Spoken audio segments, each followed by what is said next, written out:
जंतर मंतर पर चल रहे आंदोलन के समर्थन में शुक्रवार को सोलन और आसपास के क्षेत्रों के लोगों ने प्रदर्शन कर शिक्षा व्यवस्था में सुधार, पेपर लीक की घटनाओं पर रोक और बेहतर स्वास्थ्य सुविधाओं की मांग उठाई। प्रदर्शन में युवाओं, अधिवक्ताओं, सामाजिक कार्यकर्ताओं और विभिन्न वर्गों के लोगों ने भाग लिया। रामपुर से पहुंची प्रियांशी सैनी ने कहा कि आंदोलन किसी राजनीतिक दल के समर्थन या विरोध का नहीं, बल्कि देश के युवाओं के भविष्य से जुड़ा है। उन्होंने कहा कि लगातार पेपर लीक और परीक्षाओं के रद्द होने से विद्यार्थियों का भविष्य प्रभावित हो रहा है। सरकार को इस समस्या का स्थायी समाधान निकालना चाहिए ताकि छात्रों की मेहनत व्यर्थ न जाए। अधिवक्ता मनोज वर्मा ने कहा कि सोनम वांगचुक का आंदोलन व्यक्तिगत हितों के लिए नहीं, बल्कि शिक्षा व्यवस्था में सुधार और आने वाली पीढ़ियों के बेहतर भविष्य के लिए है। उन्होंने कहा कि समाज के सभी वर्गों को इस विषय पर गंभीरता से विचार करना चाहिए और सरकार को भी जनता की मांगों को संवेदनशीलता के साथ सुनना चाहिए। उन्होंने सरकार से आंदोलनकारियों के साथ संवाद स्थापित कर उनकी मांगों पर सकारात्मक निर्णय लेने की अपील की। प्रदर्शनकारियों का कहना था कि जब तक शिक्षा व्यवस्था में सुधार, पेपर लीक जैसी घटनाओं पर प्रभावी रोक और युवाओं से जुड़े मुद्दों का समाधान नहीं होता, तब तक लोकतांत्रिक तरीके से उनकी आवाज उठ सकती है। सोनम वांगचुक कौन है? सोनम वांगचुक हमारे देश के एक आम नागरिक है। शिक्षा के क्षेत्र के माने हुए एक जो है वो प्रोफेसर है, जिनको उच्च कोटि का शिक्षाविद माना जाता है। पर्यावरण के लिए वो लड़ रहे हैं और विश्व के अगर पटल पर हम देखें तो उनकी जो पहचान है वो हमारे देश की पहचान है। देश सोनम वांगचुक की वजह से देश का नाम भी ऊंचा हुआ है विश्व के पटल पर। तो सोनम वांगचुक का हम अब समर्थन क्यों कर रहे हैं, ये बात बड़ी विचार करने की बात। तो उनकी जो बात है वो उनकी अनशन की बात नहीं है। बात ये है कि वो अनशन पर क्यों है, क्या वो मुद्दा है और वो मुद्दा क्या उनका है या वो मुद्दा आपका, मेरा और आने वाली पीढ़ी का है, हमारे देश के भविष्य का है। शिक्षा प्रणाली एक ऐसी चीज है जो देश को आगे लेकर जाती है। तो क्या मांग रहे हैं? यही मांग रहे हैं ना कि शिक्षा प्रणाली में सुधार हो, शिक्षा की जो पद्धति है वो दुरुस्त हो, उसके बाद जो एग्जामिनेशन का जो सिस्टम है, जिस प्रकार से शिक्षा में चुनकर आते हैं वो सही हो। यही तो मांग है। और ये मांग किसके लिए? ये मांग उन लोगों के लिए है जिनके जेब में वो पैसे नहीं है जिसके दम पर वो पेपर खरीद सके, जिसके दम पर फिर वो पेपर खरीदने के बाद और फिर जाकर उस डिग्री को कर सके। तो शिक्षा की जो स्थिति है जो हमारे देश को बदलेगी, उसके लिए वो लड़ाई लड़ रहे हैं। और उस लड़ाई में मैं समझता हूँ हम क्या, हर बच्चे को, हर व्यक्ति को, देश के हर उस नागरिक को जो देशभक्त है, जो अपने आप को देशभक्त कहता है, जो देश के बारे में सोचता है, उसको इस समय साथ आने की जरूरत है कि वो आए। और इस तरह का जो एक अभियान है जिसमें देश के लिए और देश के प्रति अपने समर्पण की बात की जा रही है। अगर आज वो 20 दिन से अन्न छोड़े हुए हैं, अपना 9 किलो वजन 20 दिन में गंवा चुके हैं, अपनी सेहत खराब कर चुके हैं, तो वो किसके लिए?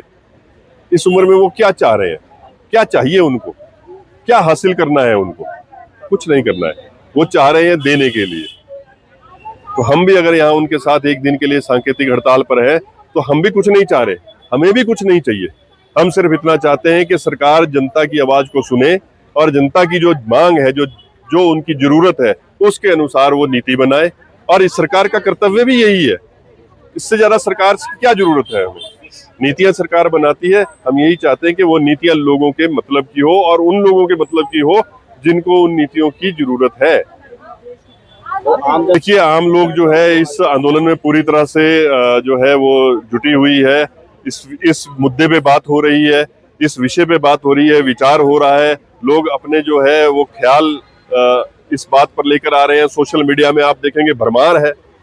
और आज यहाँ जागरूक युवा संगठन ने एक आह्वान किया था।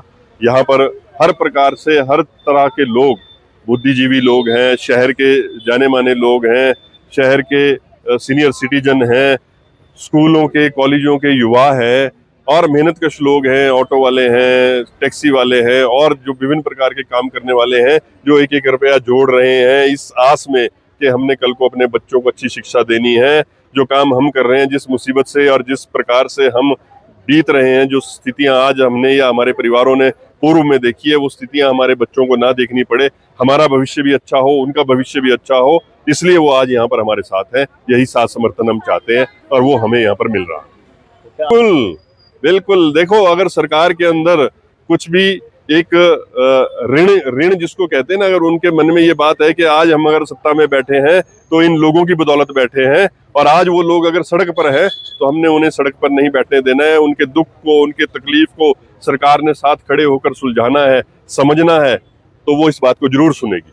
और अगर जनता की प्रखर होती जाएगी, ऊंची होती जाएगी, तब तक, जब तक उनके कान में वो जो जूं नहीं रेंग रही है, जिसको कहावत बोलते हैं ना, जब तक वो आवाजें ना सुनाई देने लगे सरकार को, तब तक आवाज ये बढ़ती जाएगी। शिक्षा क्यों जरूरी है? शिक्षा इसीलिए जरूरी है कि वो आपके दिमाग को सोचने और समझने की सही दिशा दे सके। बहुत सारे लोग होंगे जो इस बात को किसी और तरीके से जोड़ रहे होंगे, उनके मन में कई भ्रांतियां भी होंगी। ये उनका सोचने का नजरिया है। शिक्षा उस नजरिए को बदलती है। शिक्षा उस पहलू को दिखाती है कि जीवन में क्या पहलू है और दिशा क्या है, सही क्या है, गलत क्या है। तो वो जो जरूरी है, इसीलिए हम कह रहे हैं कि हर व्यक्ति को छूने वाला ये मुद्दा है। इस मुद्दे की वजह से ही हमारे देश की तरक्की होने वाली है। अगर हमने कहीं विश्व गुरु बनना है तो इस शिक्षा के दम पर बनेंगे, और कोई कारण नहीं है जो हमें वहां तक लेके जाए। चुप तो यही कह रहे हैं कि मैं आपकी लड़ाई लड़ रहा हूं, आप आइए मेरे साथ सहयोग कीजिए। ये आपकी लड़ाई है, आपको लड़ना चाहिए। आप आने वाला भविष्य है, देश के प्रति सोचिए और सुनिए। दूसरा उनका संदेश सरकार के लिए भी है कि सरकार जो है वो डायलॉग करे, बातचीत करे, बात को समझे, और जो तर्क संगत बात होगी वो करे। साइंटिफिक टेम्परामेंट की अगर हम बात कर रहे हैं, तर्कशील की बात कर रहे हैं, तो यही शिक्षा तर्कशील बनाएगी और उस बात को लेकर जाएगी। बोलता हूं, मैं ये कहता हूं कि हमें भगवान ने एक वाणी दी है और हमें इतनी शिक्षा दी है कि हम कुछ चीजों को एक दूसरे से संवाद कर सके। सिर्फ इंसान जो है उन बातों को समझ सकता है और उस संवाद को कर सकता है। तो संवाद के बिना कोई हल ही नहीं है, किसी भी मसले का नहीं। आप देखोगे अभी लड़ाई चल रही थी ईरान और अमेरिका की और इजराइल की, वहां भी तो वार्ता हो रही है। वहां भी लड़ाइयां, जहां बम चल रहे हैं, गोले चल रहे हैं, एक दूसरे का गला काटा जा रहा है, वहां भी संवाद के बगैर काम नहीं है। यहाँ भी सरकार को चाहिए कि वो संवाद करे, बात को समझे, उनकी बात, अपनी बात भी कहे, दूसरे पक्ष की बात भी सुने और कोई एक हल निकाले। यही। नमस्कार, मैं प्रियांशी सैनी रामपुर शहर से। हम सारे यहाँ इकट्ठा हुए हैं, जैसे कि आपको पता होगा जंतर मंतर में प्रोटेस्ट चल रहा है, तो उसका समर्थन करने के लिए हम यहाँ सारे इकट्ठा हुए हैं। मेन चीज़ ये कोई पार्टी नहीं है, जैसे कि लोग कह रहे हैं सीजेपी पार्टी को सपोर्ट कर रहे हैं, आप बीजेपी के साथ नहीं हो या कांग्रेस, ये कोई पार्टी की बात नहीं है। ये आजकल की यूथ की बात है, ये हम सबकी जो ज़रूरत है उनकी बात है। हम सरकार चुनते हैं किस लिए? हम सरकार चुनते हैं ताकि हमें वो सब चीज़ मिल सके, वो फैसिलिटीज़ मिल सके, हमको भटकना ना पड़े इन चीज़ों के लिए, इसीलिए। और हमें नहीं मिल पा रहा है, हमें ठीक एजुकेशन नहीं मिल पा रही। उसके अलावा भी बहुत सारे मुद्दे हैं, जैसे हेल्थ से रिलेटेड हर चीज़। हम सरकारी हॉस्पिटलों में जाते हैं, वहाँ पे हमको ठीक से ट्रीटमेंट नहीं मिल रहा, इस वजह से हमको प्राइवेट में जाना पड़ रहा है। बहुत सी चीज़ें, बट अभी मेन मुद्दा बन चुका है, जैसे कि एग्ज़ाम्स लीक हो रहे हैं, एग्ज़ाम्स कैंसिल हो रहे हैं, इन सब चीज़ों को लेके एक जो बच्चा होता है अपनी पूरा फोकस, अपना सब कुछ लेके चलता है उस एक एग्ज़ाम पे, बाद में वो लीक हो जाता है, तो उस पे सरकार क्या कहेगी? अगर हम गलत हैं प्रोटेस्ट करने वाले, अगर हम गलत कर रहे हैं ये चीज़, तो हमें रिप्लाई दो कि हम क्यों गलत हैं। आप हमें रिप्लाई दो कि तुम ये गलत कर रहे हो, हम क्यों गलत कर रहे हैं, हमें भी फीडबैक चाहिए इन चीज़ों के लिए। बस यही बात है।